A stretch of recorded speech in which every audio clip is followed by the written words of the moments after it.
हमारे जीवन में व्यवहार का बड़ा महत्व है। जैसा हम दूसरे के साथ व्यवहार करते हैं, वक्त आने पर सामने वाला भी हमारे साथ भी ऐसा व्यवहार करता है। इसलिए हमें ऐसा व्यवहार करना चाहिए ताकि कालांतर में हमें दुख ना उठाना पड़े, हमें नीचा ना देखना पड़े, हमें दुखी ना होना पड़े।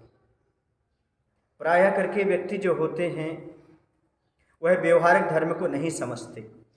व्यवहारिक धर्म का अर्थ हुआ करता है जो व्यवहार आपको स्वयं पसंद नहीं है वह दूसरे के साथ ना करें, या फिर यूँ कहा जाए जो व्यवहार आपको पसंद है वही दूसरे के साथ करें। क्योंकि जिस चीज़ को आप अच्छा नहीं समझते दूसरा भी उसे अच्छा नहीं समझता। जिस व्यवहार को आप अच्छा समझते हैं सामने वाले को अच्छा लगेगा, ये स्वाभाविक गुण है।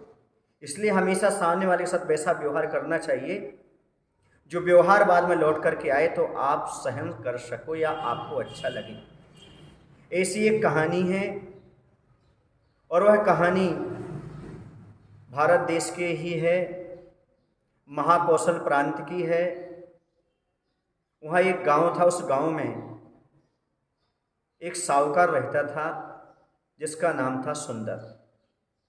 वह सुंदरलाल बहुत ही सीधा साधा था।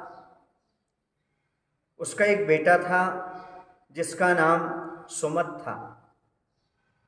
उसकी पत्नी थी बेटे की जिसका नाम सुमित्रा था।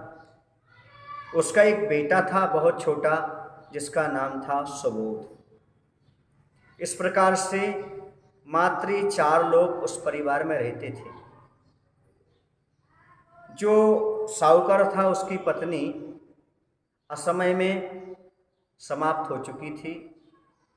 मात्र उसका बेटा सुमत था और उसकी पुत्रवधू और पोता, ये 4 लोग रहा करते थे।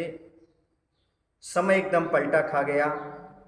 शादी होने के बाद ऐसा हुआ कि जो सुमित्रा थी उसका व्यवहार अपने ससुर के प्रति बदल गया। बात ऐसी है, बेटा भी बदल गया, क्योंकि खादी पहन लेने के बाद नेता और शादी हो जाने के बाद बेटा बदल ही जाता है। थोड़ा ना थोड़ा बहुत बदल ही जाता है, बदलाव आ ही जाता है। कहीं अच्छे रूप में भी आ जाता है और कहीं कहीं बुरे रूप में भी आ जाता है। यदि पत्नी अच्छी मिले तो अच्छे रूप में, और यदि कलहकारिणी मिले तो बुरे रूप में परिवर्तित हो जाता है। और ऐसा हुआ कि सुमित्रा का व्यवहार अच्छा नहीं था और देखते देखते ऐसा हुआ कि मकान में एक जो अलग से पोर्शन था उसमें पिता को रहने के लिए स्थान दे दिया। वो बेटा और पुत्रवधू और पोता अलग रहने लगे। लेकिन जो पोता सुबोध था वह बचपन से ही पाठशाला जाने लगा, क्योंकि दादाजी के संस्कार थे और दादाजी को बहुत चाहता था। लेकिन देखता ये था जो दादाजी थे उनके लिए एक मिट्टी के सकोरे में उसके पिताजी भोजन रखाया करते थे।